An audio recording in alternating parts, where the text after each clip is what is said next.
Good evening, everybody. Hope you like the new music, by the way. Uh, it's just kind of reflective of the mood that I'm in today, and our camera is doing its thing where it's not detecting the flipping camera software once again. But the good news is that is very easy to fix. All I have to do is just click on this over here, and there, I think we've got it. There we go. We are sorted. So yes, new music. The reason for that is I should explain because it's quite an interesting thing. By the way, I am snuffling and snorting because I have flu. Everybody, yes, it's not just man flu. It is actually a real nasty strain of flu that's going around at the moment, and my son had it towards the end of last week and through the weekend, and now I have it. So yeah, it's not a whole lot of fun. But anyway, I should explain how I came up with that little piece of music that you just heard, which is a little bit kind of noir, I guess. Maybe a little bit kind of maybe 1950s film noir kind of sound to it. But yes, how I came up with that was I was working on an issue to do with recording the sustain pedal when you are using presence.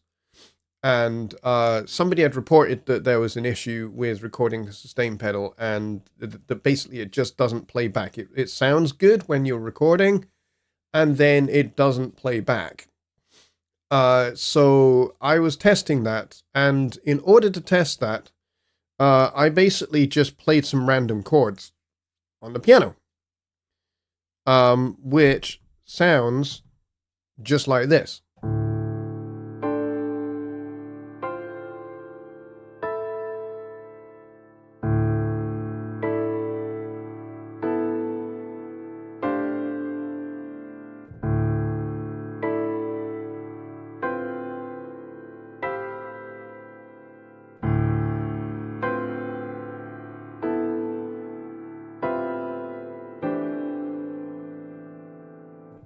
So,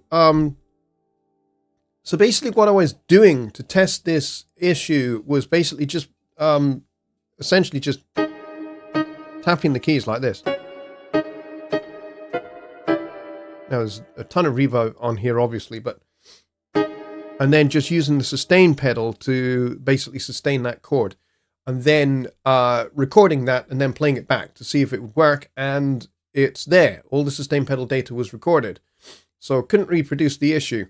But I kind of liked the sound of what I had recorded with the piano, and so I just started adding different things to it. So I added an upright bass, and then some drums, and then the horns, the muted trumpet, and the tenor saxophone, and then I added the Fender Rhodes at the end. Actually, I added the Fender Rhodes about half an hour ago, because I was just like, there is something in the kind of low mid-range that's missing.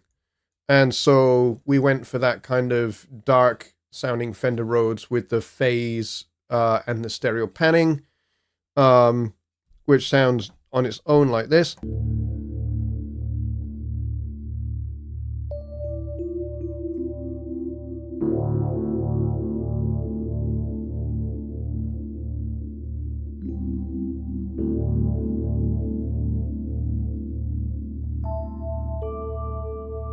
So it's just adding some color.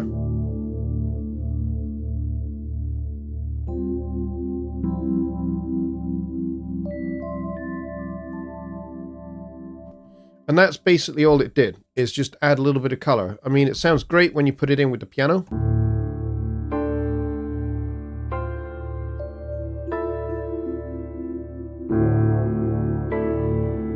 Especially when they're both playing those low notes together. So if you have those plus the upright bass as well,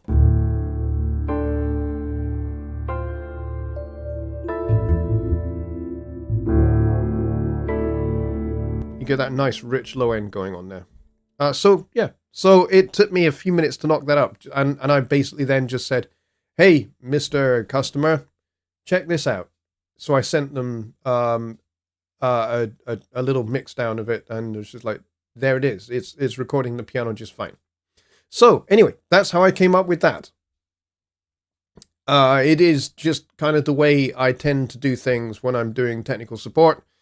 Is I make little examples when I'm testing their particular issue, and I often just attach that to somebody's reply, because I like to go the extra mile, and make it kind of easy for them to see how I can't reproduce it. I'm not just saying, hey, I can't reproduce your issue, because if I say that to people, if I just send a reply back and say, hey, sorry, can't reproduce it, they're going to immediately think, or, well, they might not immediately think, but, some people will think you didn't test.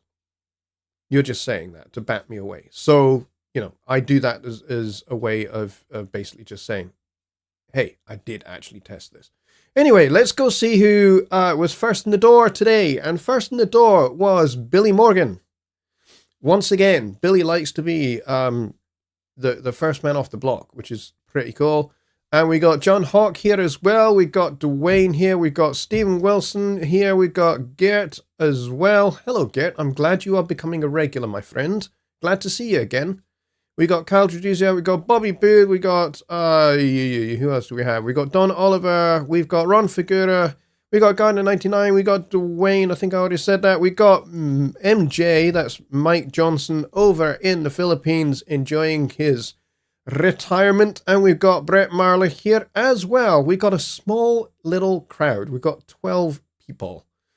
That might be because I've just realized I think I didn't actually put out an announcement about this show. I think I kind of forgot. That might explain why there are not very many people here. That's on me. I forgot. So if you guys would be so very kind, if you are in the Personas Studio One group and some of the other Facebook groups, please share this and get the word out there that the show has started. I would appreciate that. So in the meantime, if you guys have some questions about songwriting, composing, arranging, and that kind of thing, and music theory, and that kind of thing, that's what this show is for. So please do get your questions in the chat. I mean, we can talk about, the little intro music if you want. I'm happy to talk about that from a music theory standpoint if you would like to. And how you go about maybe creating that kind of film noiric kind of sound, which is kind of what I did. I like that kind of dark, kind of noir kind of sound. It's a vibe I really like, and especially when I'm feeling like I am at the moment, which is not very well, to be honest. I'm not feeling great. I have a pounding, throbbing head.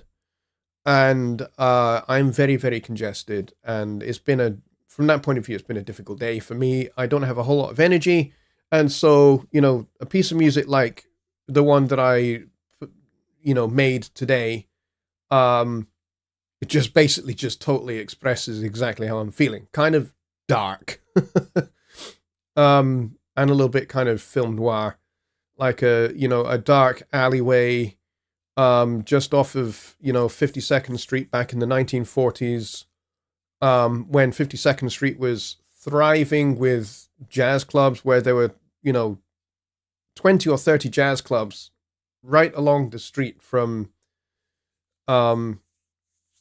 Broadway on down. And so that's kind of what it reminds me of a Friday night, 52nd Street, and after the rain has passed through, so the roads are nice and wet, and the neon lights are reflecting off of the wet surface of the road and the sidewalks. And then you've got that music, and it's just, that's kind of what goes through my mind. It's perfect. But yeah, so Brett says he missed the intro music. Okay, I can play it again. It's only like 12 seconds long or so, 30 seconds maybe. So here it is, just for Brett. And you know what? I'll bring up Studio One as well, so that you guys can actually see what we're looking at as well. Because I know you guys like to see kind of what's going on in Studio One. So let's do that. Here we go.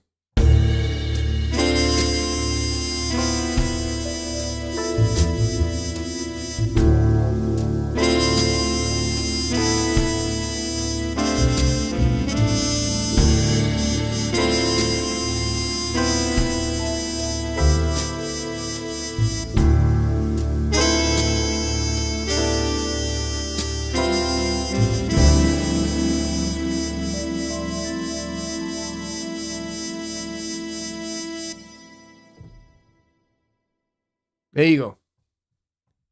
So that's all there is to it. It's like 30 seconds long. So it'd be a great way to kind of do a 30-second, commercial where you're selling something like, I don't know, retro 40s clothing or something. Maybe that's your thing. And this would kind of do that, I think. So let's see. Don Oliver says, did you use presence in the intro? I did. I used it in a couple of spots. So we have the piano and the upright bass and the trumpet and the tenor saxophone that are presents. And the Rhodes is mine. And then these are from drum loops that I have. That I've had for years. I've actually had these drum loops for absolutely years. I got them from Looploft way back in the day when Looploft was a thing. Looploft is no longer a thing. It was sold to Native Instruments, I believe, maybe a few years back.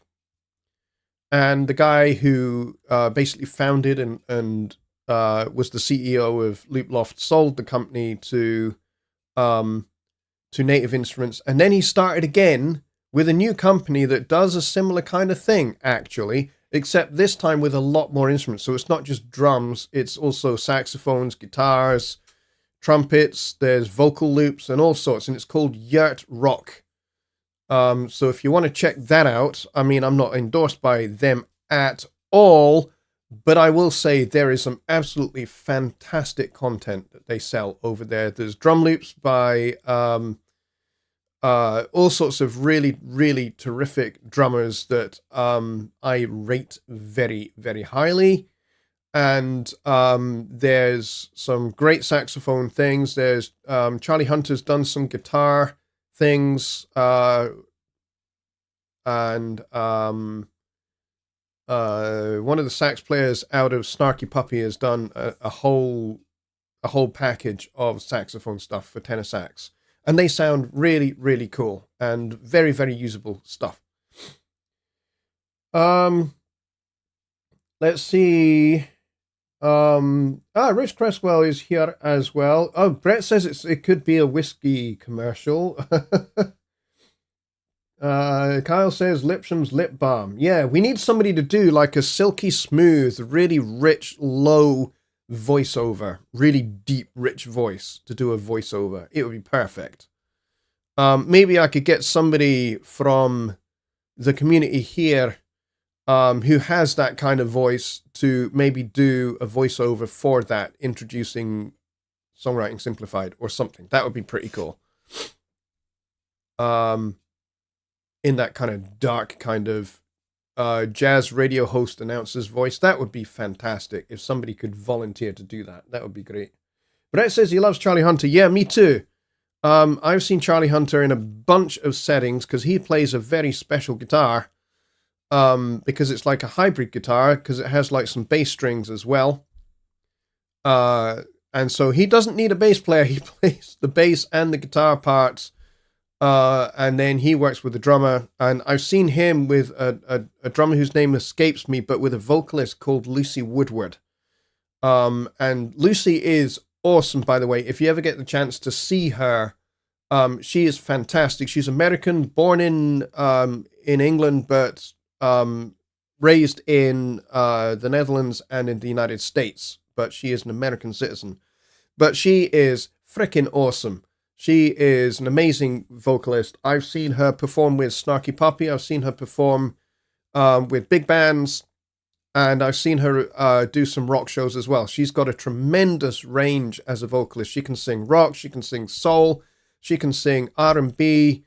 And she can sing, jazz standards, big band stuff. And she swings like crazy. She's awesome. So if you get the chance to go see her, then I highly recommend it. I'm going to go back over here, seeing as we've kind of moved away from the subject of my theme song a little bit.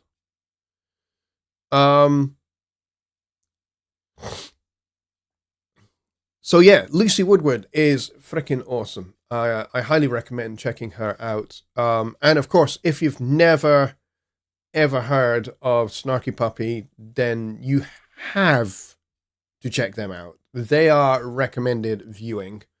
To be honest, they are a large. You would call them a large ensemble because they have like, percussionist, drums, 3 guitarists, bass player who is the musical director of the band. Plus, they also have a horn section, and sometimes they have a string quartet as well. So they are a very large collective. I think there's like 30 or 40 musicians in the Snarky Puppy collective, and depending upon the kind of gigs they're playing as to how many people be on the stage at the same time. But they'll have like 3 guitar players, 4 keyboard players, 4-piece or 5-piece horn section, plus strings sometimes as well. And they are amazing, not just because they're jazz, not just because they're funk, but they also play kind of quite eclectic world music as well. So they are a proper genuine fusion band. And I've seen them, I don't know, 5 or 6 times now. Whenever they've been over in the UK, I've seen them several times. They've played Glasgow, they played Edinburgh. They actually, when they were still relatively unknown, they played the Corn Exchange in Edinburgh, which is a medium-sized venue. But they were just like, after the show, they were just like looking for places to hang out, and then they were trying to, sort out, hey, where can we stay? So they were like staying with audience members and stuff like that at that point, which was absolutely mental that they did that. But they are a fantastic band, and so I hung out with them when the last time they were, not the last time, early on. I hung out with them when they were in Edinburgh, maybe about 10, 12 years ago, because they were still quite unknown, and they were basically sleeping in their little Volkswagen tour bus, which was hilarious. But they are a much bigger band now, working with Crosby and people like that, as well as being mentored by the now late sadly departed Quincy Jones. Let's see. Gert says maybe a delicate question because it's about money, but a while ago somebody asked me to write a song for them. What is the price that you ask? It depends upon what they want.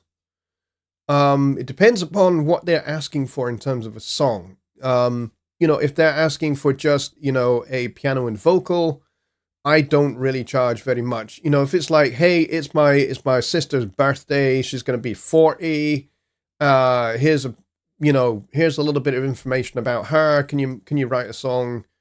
And so it doesn't take me long to knock up a song like that, Excuse me.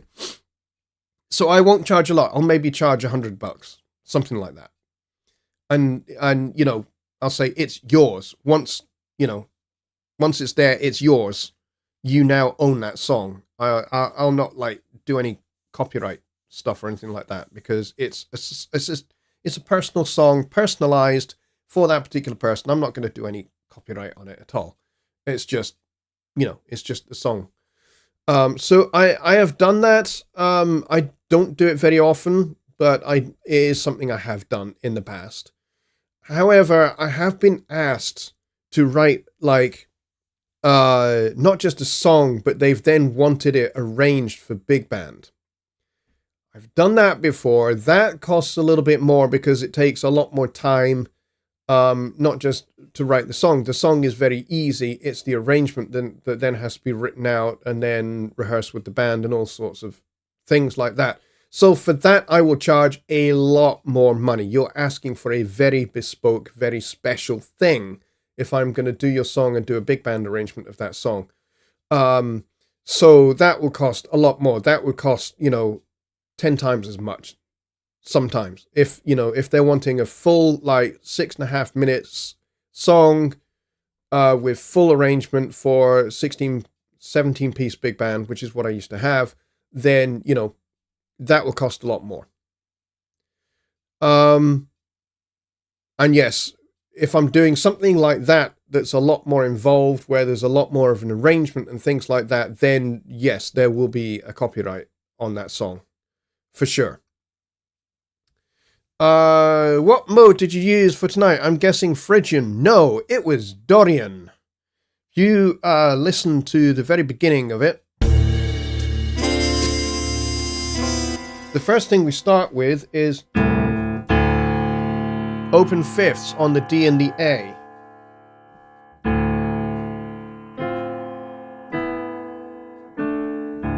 And then the horns are kind of open in fourths there. So yeah, it's much more kind of it's a Dorian mode thing, because Dorian mode's easy. Certainly it is for me. Dorian mode is very easy to work in. So because I'm just using the white notes on the piano, so I can make little chord clusters out of any of those notes in the scale.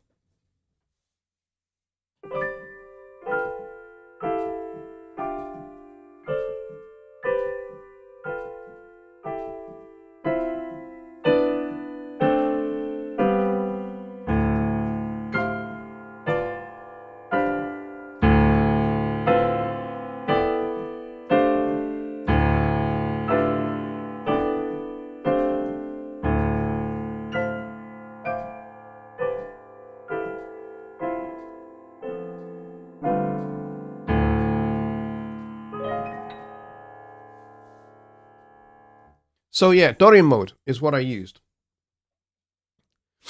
But yeah, I can see why you might have. I can see how and why you might have mistaken that for Phrygian, because there is that interval in there.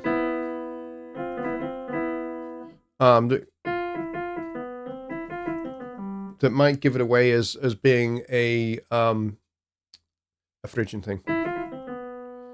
But no, I used Dorian mode starting on D. If I was to expand that out, because it's kind of like it's a nice little starting idea, I might kind of like repeat that first section, and then I might actually shift it up a half step onto E flat Dorian, and expand the harmonic complexity out a little bit more, and maybe make a little bit more forward motion, and then bring it back to that kind of darker, not so much forward motion on the D Dorian. Brett says Dorian is easy, just sounded darker than most Dorian stuff I've heard. Yeah, I guess that's because I was using this kind of fifths thing, which, by the way, is something that I got from John Coltrane's piano player McCoy Tyner. One of the things that McCoy Tyner would do is he would do that as part of his soloing. Like if, for example, they were playing on Impressions, for example, which is not Dorian, it's Mixolydian, but it doesn't matter. But he would do that kind of fifths thing down in the bass, like this.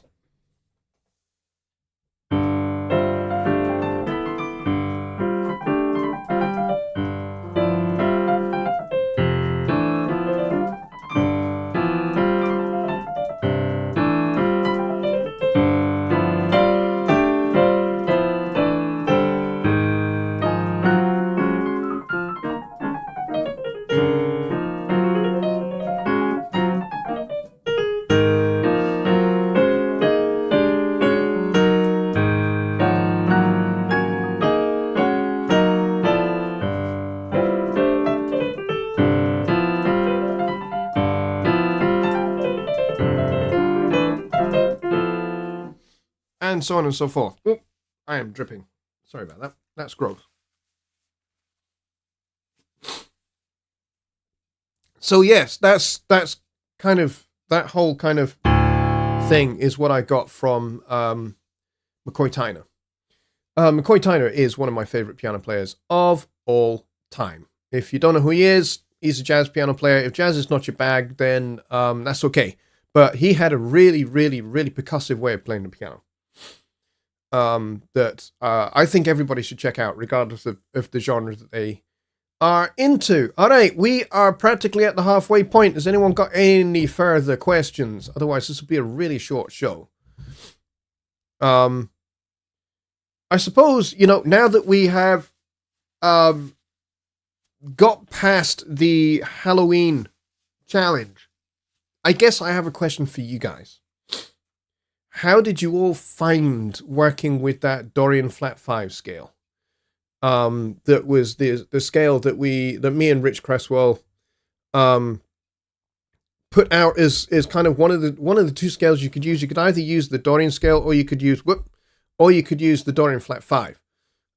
So how did you guys get on with using that scale? Because it is a little bit of an interesting scale, and it does lend itself to some more, to kind of some interesting harmonic ideas, harmonic possibilities with that scale. So if we was to start that on the D, kind of like this piece here, so instead of that, it would be that, so it's like really dark.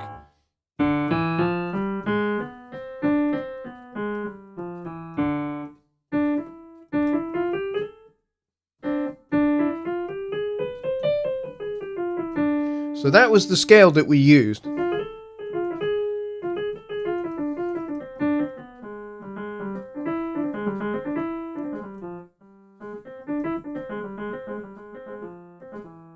So I personally found it quite a challenge. Because the thing with the Dorian scale is you can just play white note chord clusters.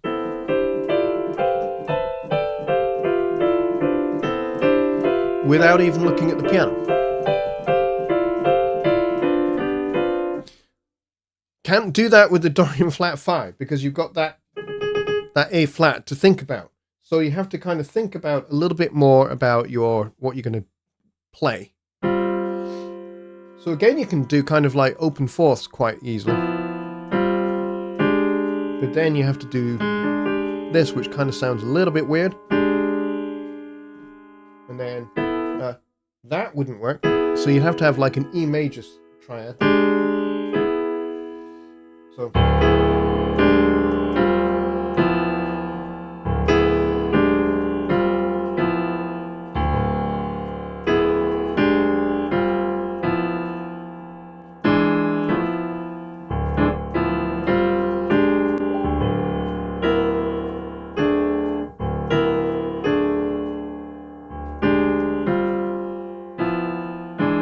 Yeah, harmonically it's kind of a bit weird, and you have to think a little bit more about what you're going to do. But certainly it does lend itself to things like, major triads over the root of the scale. Like that sound you can use quite a bit.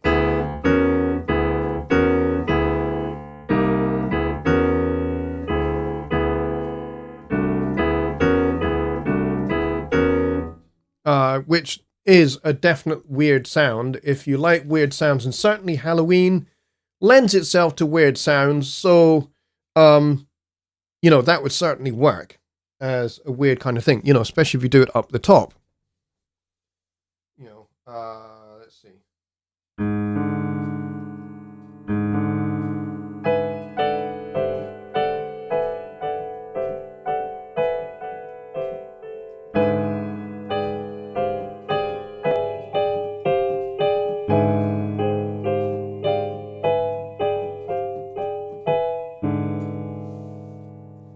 Does certainly sound weird. Brett says, I enjoyed using the flat 5 Dorian, certainly made it scarier in its tonality than the regular Dorian. Yeah, certainly does. I found it actually, I found the whole challenge thing to be a load of fun. And again, kind of going into a genre that I don't work in an awful lot, which is kind of a much more of an orchestral thing. But I figured, hey, I did it last year. I did that whole thing about the volcano, souffleur, and so I thought, why don't I just go for another kind of orchestral thing again and see what I can come up with. I ended up with a bagpipe murder. how did I end up with a bagpipe murder, you may be asking? Well, there are reasons and wherefores and howevers that kind of happened. But I'm going to try and explain it a little bit in lieu of not really a whole lot of questions going on. But yeah, how I arrived at that is kind of, is a little bit more interesting. So let's take the mixer away. I got a whole bunch of sounds from Splice, seeing as we now have Splice integrated into Studio One. But the whole thing, when I started writing it, it didn't start with the bagpipes.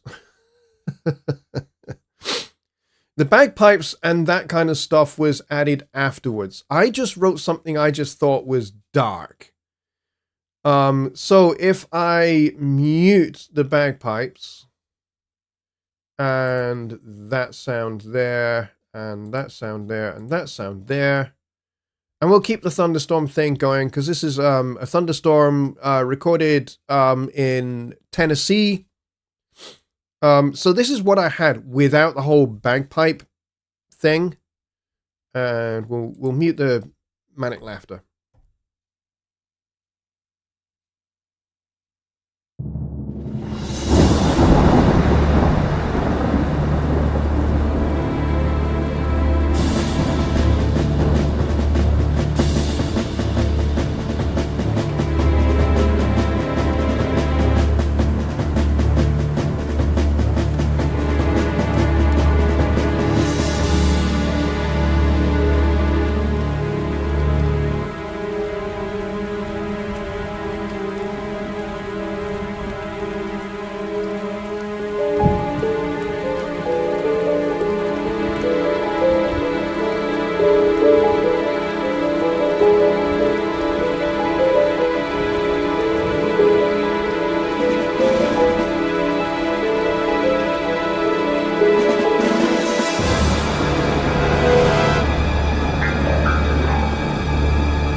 All right, so you get the idea. But getting all the bagpipe stuff in at the beginning, and then kind of the footsteps and stuff like that. That idea actually came from our very own Christina over in Denmark. We were in my Discord lounge, and I basically didn't really have a whole lot to this. I just had, at that point, I only just had like the strings and the percussion, and that's all I had in here, really. And I let her listen to it, and she said, "Oh, wouldn't it be funny if you had bagpipes in this?" I said, "Yeah, we can do that. We have Splice. Why the heck not? Let's just get bagpipes in here." And then she said, "Well, seeing as you don't like bagpipes," which is true, I'm Scottish, but I don't really like bagpipes. I have family members that play bagpipes exceedingly well, and they sound very, very good. It's bagpipes that are not played very well, and therefore played somewhat out of tune, not only out of tune just generally, but out of tune with itself. That's the bit that grates on me, gives me a headache, don't like it. And so she said, "Well, why don't you have a bagpipe player start playing, and then you kill him off, or you kill off the bagpiper with a stab sound, or you use the stab sound to kill the bagpipes." And so that's kind of what I did, which is why we ended up with this.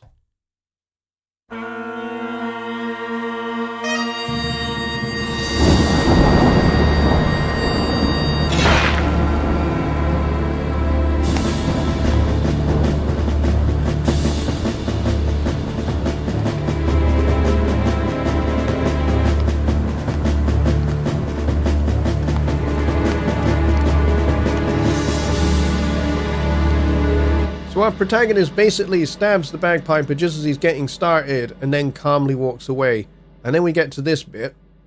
And I just put in this weird pitched down baby laughing thing.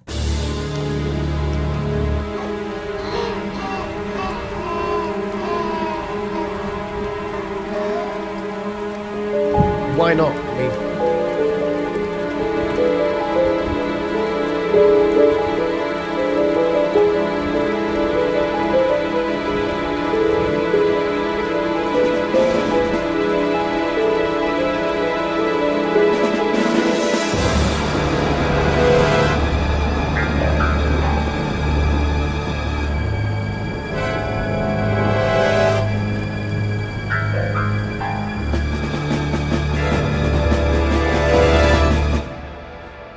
and so the whole idea was to create something that was kind of film score-like, where you could kind of imagine seeing that the action take place on a film screen, and maybe that whole thing is shot in black and white as well, because I like black and white films. I've always liked film noir black and white films, and so maybe it would have that kind of a vibe to it. So that's kind of what I was going for. And then we finish with some choir and strings, with the thunderstorm kind of reaching its peak, and then we have the maniacal laughter of our bagpipe murderer at the end, which, by the way, is me. But Brett's saying so those were samples of pipes as opposed to real pipes. Well, they are real pipes. They are just recordings of real pipes that you can find in Splice. So yes, it's a real bagpipe player playing a real set of pipes that were recorded, and then you find them in Splice. Not too terribly difficult, actually, to find bagpipes in Splice, unfortunately. And Brett again says, for me, half the fun of this challenge is the sound design, making my own sound effects. Yeah, and that was for me as well, going through Splice and just finding sound effects, which is where I got this thunderstorm thing from.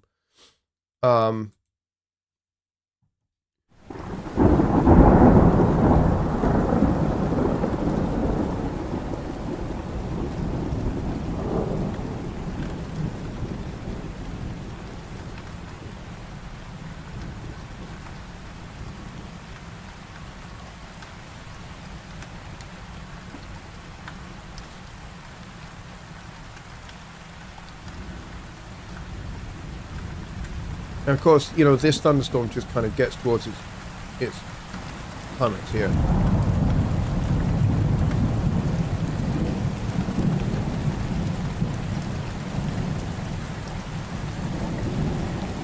Before we fade it out at the end. But the whole the whole piece kind of reaches its climax here when we get to this little bit here. We have just the tubular bells. By the way, this whole thing is in 7/8 because I like unusual time signatures. It's in 7/8, but then we got bells playing on quarter notes, which, you know, goes kind of across the rhythm of 7/8. And then we got there's just this synth, which is another thing that I had in the one from last year. Was I had a couple of synths as well as orchestral things, and I wanted to keep that kind of idea going. And then we get into this dramatic kind of percussion mayhem with the strings and the choir before we get to the end.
And so there you go. That's kind of how I put this together. It was meant to be kind of just film score-ish.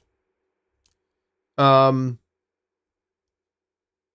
I to be fair, because this is, you know, a challenge that Rich and I put together, obviously we can't enter the competition ourselves because we can't win our own prizes, because that would just be wrong and weird. So I did kind of break the rules a little bit. So you will find that, yes, there is Dorian flat 5 scale throughout most of this, but there's also diminished whole tone scale at various points as well, just to provide a little bit of contrast. But there's this nice little piano figure that I put in here. And I did something interesting to the piano, which you might like.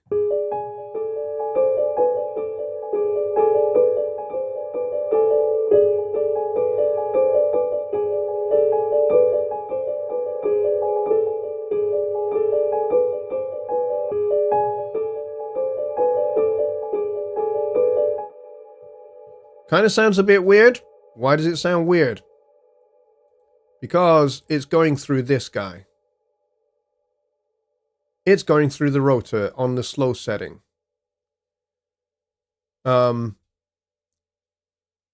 Using this particular preset on the rotor. And I didn't actually change this preset at all. I just left it as it is. But that was the first, putting a piano through the rotor, and it actually just washed out the sound of the piano, making it sound pretty dark. So when you put it in the track at this point,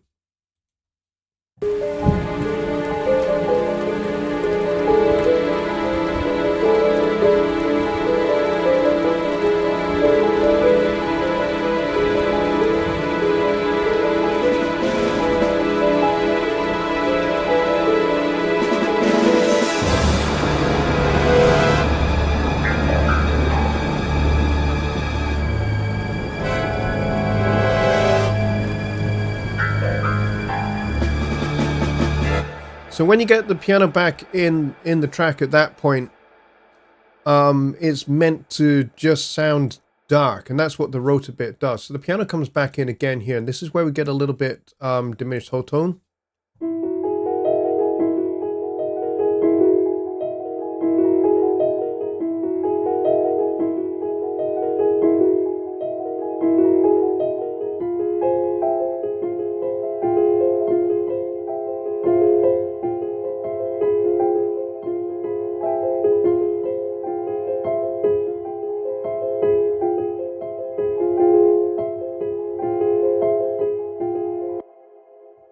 So the piano basically was played by me, playing this sound here, and then it's going through the rotor, and then you've got these piano clusters as well, which come in between.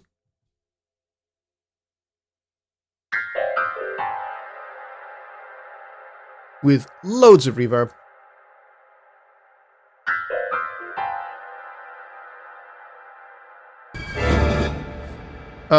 And then we've got this synth thing that I was telling you about that kind of comes in at this point, which again is this guy, because the Nord here has a synth, an analog synth built into it.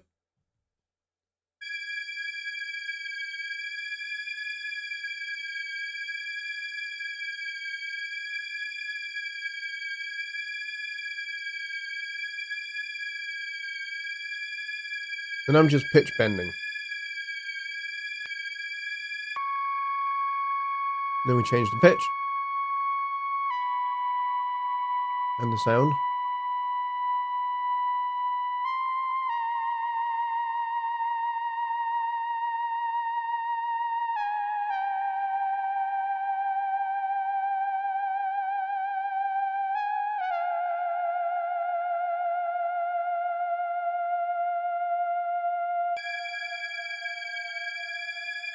Then we're back to that first sound. So when you put the synth in for this section of the song here, that synth sound complements the choir.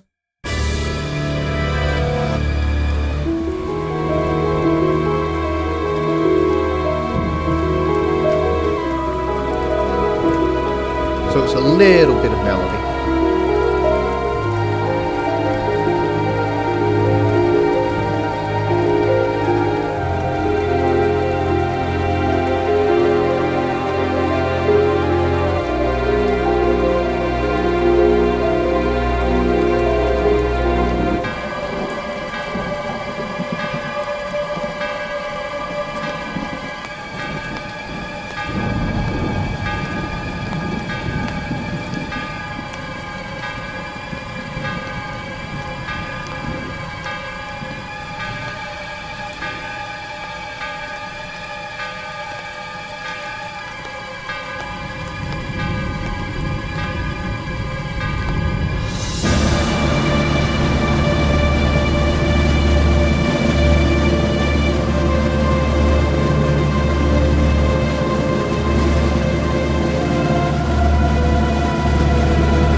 Okay, so there you go.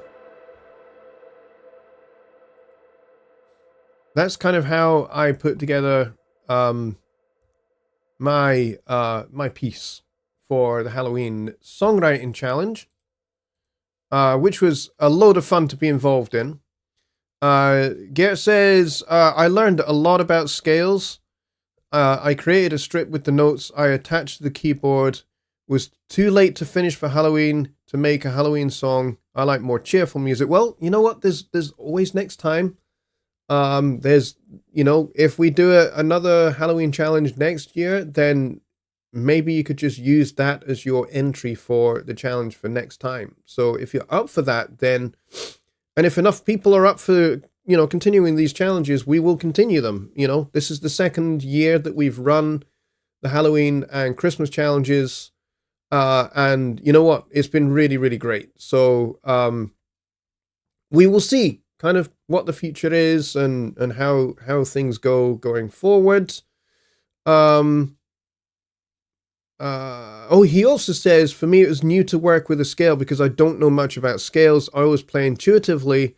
That one black note to keep in mind was strange. Yeah, it kind of was, actually. And he says he also likes to record all his sounds himself. So like storm and rain and water and stuff, he likes to go and do that himself, which is awesome.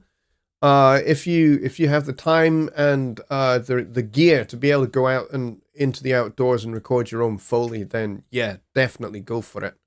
Dwayne says, makes me want to listen to What Are the Worlds again. Great sounds. Thank you very much. I appreciate that. It was a lot of fun to do. I thoroughly enjoyed the whole thing, to be honest. It was very entertaining. And actually, in my particular case, it did not take me very long to do. And actually, I think, I think Rich would definitely agree with me. I'm sure he's here. I think I've seen his name popping up in the chat here. But I'm pretty sure he would agree with me that the standard of the entries for this year were really, really good. But, it was fairly definitively clear, actually, who the winners were. Once we'd listened to everything, it was an easy decision to make, actually. It wasn't difficult this time. Last time it was a little bit more of a challenge to decide. And we had to talk about it a lot more, but this time it was definitive who the winner was. The winners, I should say, because there were more categories this time round, which I thought was pretty cool. I liked that aspect that we increased the number of categories that you could enter into, which meant that everybody could take part, because I know there's people in this community here who they're not songwriters, they're not musicians necessarily. They may be musicians, but they maybe don't record so much, and they certainly don't write songs, or instrumental works.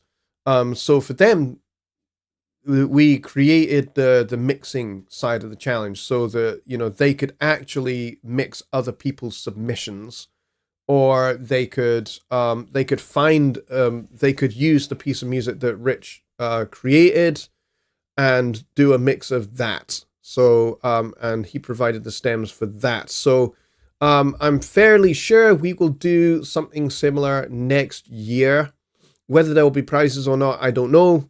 Don't guarantee it, but certainly, as Keith says here, everyone gets a prize for sure. Just taking part and actually getting your music out into a reasonably sized public domain where other people are going to listen to your music. That's a big thing for some of you. For some of you, it's like doing these challenges has been, the first time that you've actually done something musical that has been put out in the public domain or amongst other people who are going to hear it. So for some of you, that's a big thing. For people like me and Rich, it's this is what we do as our employment. This is what we do for our job. My day job is at Presonus, but I also write music for a living as well. I effectively have two jobs. I work at Presonus, plus I also do composing and arranging for my day job, my other job, and I do session work as well. So I play on other people's recordings all the time.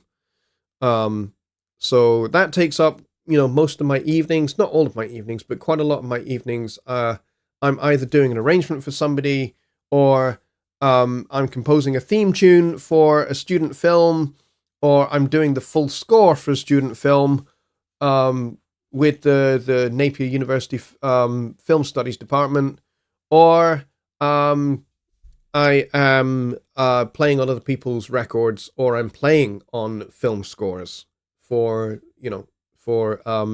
bigger budget films, which I have done. I've been on a few films now, either playing drums or piano or bass, or doing sound effects. I've done sound effects for films as well, for a couple of films. Only like 2 films I've done sound effects for. But I've played bass and piano and keyboards and synthesizers, and done vocals for a bunch of films. So that's kind of what I do outside of working for Presonus.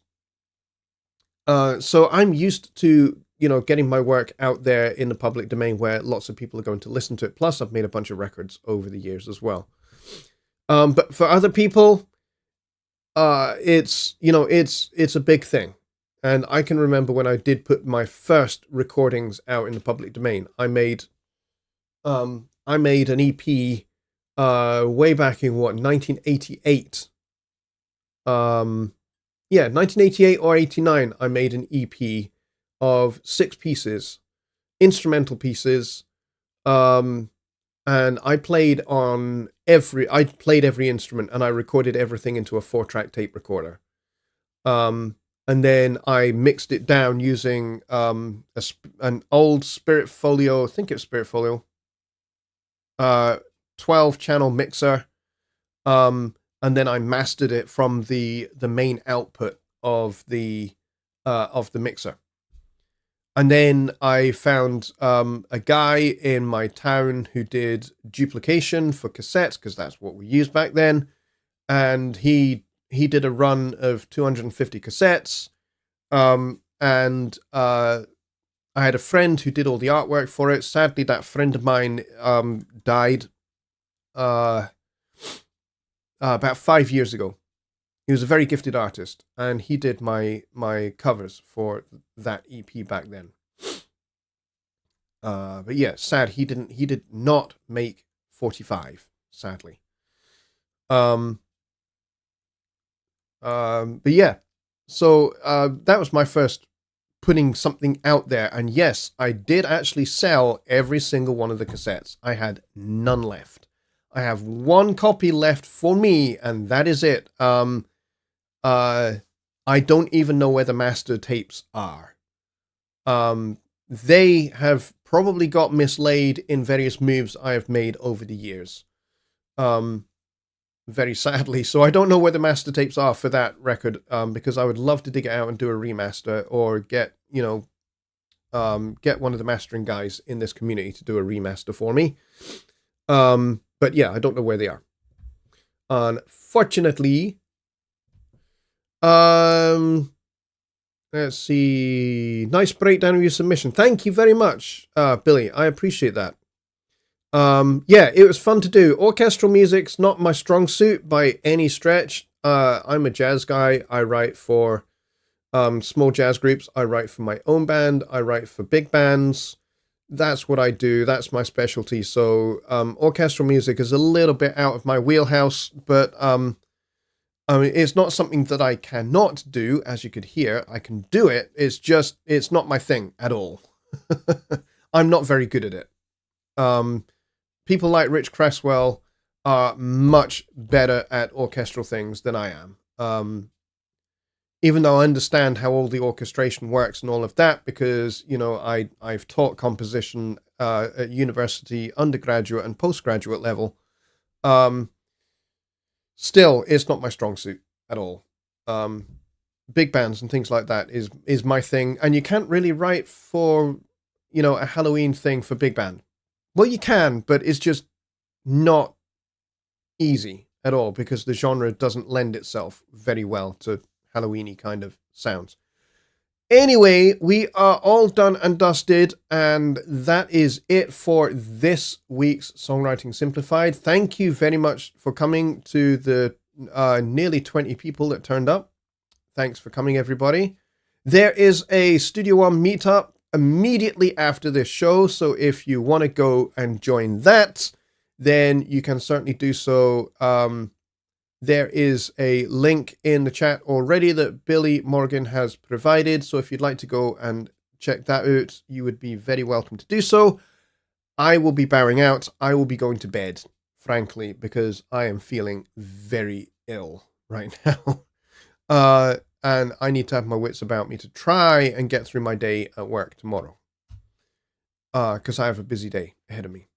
So thank you, everybody, for coming. And I will see you all on Sunday for Sunday Night Live, providing my flu gets out of here. If my flu is gone, then yes, there will be a Sunday Night Live show. So assume that there's going to be, unless I put out a message to say there isn't.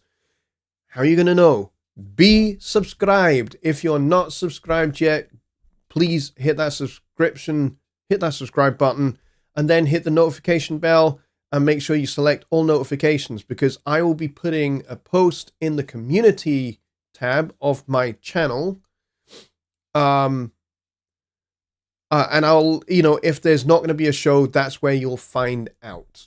And I'm sure the rest of you guys will also spread the news around as well, but that's primarily where I will put it if there's not going to be a show on Sunday.